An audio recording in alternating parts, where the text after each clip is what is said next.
Howdy y'all, Dawson with Defender Tactical here today to do an installation video and talk a little bit about our two new products, the Oversized HighBall front bead replacement and SafetySight, our rear slide safety replacement for Mossberg Shotguns. So to talk about these a little bit, the HighBall oversized bead was designed to add about 4 millimeters over the factory bead, and that is because we do a lot of shooting at around 75 to 100 yards with slugs out of these Mossbergs. And we, as well as other people, have found that you tend to have to hold about 16 to 20 inches low at that 75 to 100 yard range. So we have designed this to raise the bead up actually above the receiver and get you shooting more accurately at those longer distances, but still going to keep you in a good range up close. So here is a factory safety switch from Mossberg. As you can see, it's just a molded piece of plastic. Now, our biggest complaint actually about these, as well as other safeties on the market, is these sharp edges or these ridges here that they use for grip. Now, we just don't think they're the most comfortable thing in the world, and especially if you're running a bird's head grip without any sort of grip enhancements like our rear grip enhancement kit here, then some people complain that they can actually tend to ride up and chew up the webbing in between your thumb and your index finger. So with that, we designed SafetySight. As you can see, there's no sharp edges or surfaces that are going to chew up your hand, cut you open, anything like that. There's multiple ergonomic faces for ease of actuation of the safety, which is something we'll talk a little bit about once we actually get it installed onto the gun. Now, some of you may have noticed that this actually doubles as a rear sight reference. Now, these Mossbergs don't typically come with one unless you get a ghost ring model like the 590A1 or the 590 retrograde, something similar to that. So with all that said, we'll go ahead and hop into the installation here. We'll get this bead on there first, and then we'll move over to the safety switch installation. Alright, so to install your bead, all you should need is a 5 30-second socket. I have a little socket bit here, and a little bit of medium strength Loctite. Make sure it is the medium strength. We do not recommend using the red or high strength Loctite, as that is meant to be permanent, and we just need something that's going to give us a little bit of extra grip because the threads on this are so short. So we'll begin by checking our firearm. Be sure that we are unloaded in the barrel and in the magazine. We'll just take our 5 30-seconds bit here, and we'll break our factory bead loose. Should just take a few turns before it comes out, just like that. Now, because these threads are so small, what I'm going to do is I'm going to take a bottle cap, and I'm actually going to put a little bit of Loctite down in the cap there. Take my new bead, and then just be sure to coat the new threads in this Loctite as best you can. It's okay if it gets a little messy, we'll clean it up later. So as you can see, I got plenty of Loctite on the threads there, and then we'll go ahead and screw that right back in. Now you just want to get it hand tight for now.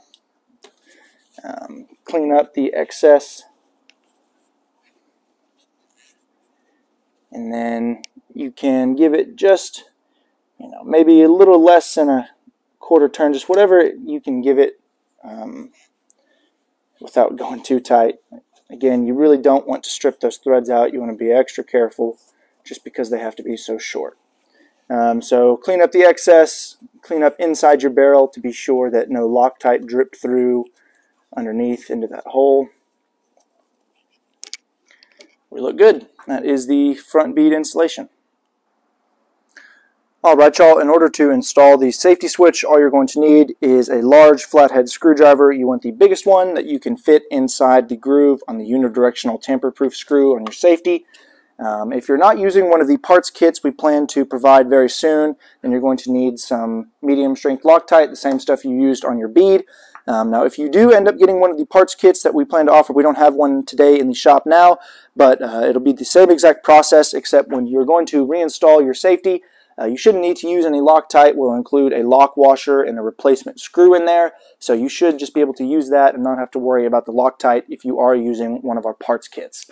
But again, we don't have one of those today, so we're going to go with just reinstalling the factory hardware. So let's go ahead and get started. We'll check our chamber and our magazine again.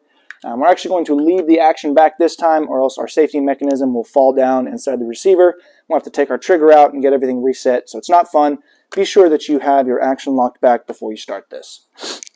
And then what we're going to do is take our screwdriver and line it up inside the groove here and put as much pressure down as we can, and then try to start backing that screw out. You may have to kind of rock it back and forth to get it to stay in the groove. And then once you get it started, you do want to keep pressure down on the actual switch itself with your thumb here. That's because there's a ball bearing and a spring underneath that we don't want to fly out. If you can leave everything in place, then that is going to be the best option. But if something happens, I will show you all how everything goes back together. So I believe my screw is out now. I'll remove that. I'll remove my safety here, my switch. Underneath the switch, you should find a plate that looks something like this. And then under the plate, you have your ball bearing. And holding the ball bearing is this small spring. Now again, if you can leave the spring and the ball and the plate all in place, then that's going to be the best scenario for you. But if not, I'll go ahead and show y'all how to get everything installed back into the right place. So I'll go ahead and set this spring back off to the side while we prep our new screw here.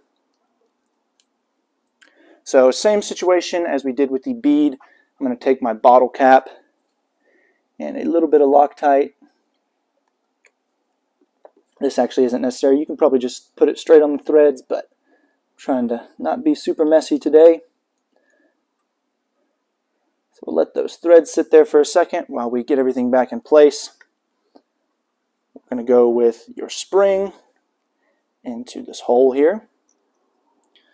We've got the ball bearing sitting down on top of that. And you want to take your plate, line the middle hole up with your screw hole, and then the other hole should line up on top of the ball bearing where it sits on the spring, like so. Then we can take our new safety here, set down our new screw. Be sure that we have it aligned the proper way. We want our white mark pointing towards the barrel. And then we want to set it down on this plate as straight as we can, being sure that that ball bearing stays in its place. Now I actually have a little bit smaller screwdriver here to screw this back in. It's just a little bit easier. Just like so. Make sure that everything is nice and tight. Nothing's wiggling around on you. Clean up our excess Loctite. And then that should be it, guys. We'll do a quick function test here, just to be sure. And that is going to do it, guys. That is how you install our SafetySight and Oversized HighBall front bead. Alright y'all, that is going to wrap up the video today. I appreciate y'all sticking with us till the end. Just wanted to come over here and give y'all a better camera angle on the sighting system and how it might look. I know the focus isn't great towards the bead down there, but I think y'all can kind of get a good idea of how this might work and how this might help you, especially at those longer ranges. And again, this safety, as I mentioned, there's no sharp edges and there's lots of different ways that you can actuate it, take it on and off safety. Overall, it's super comfortable, very ergonomic. So yeah, let us know what y'all think about this down below. If you enjoyed the video, give us a like, subscribe to the channel, and I'll see y'all in the next one. Thanks.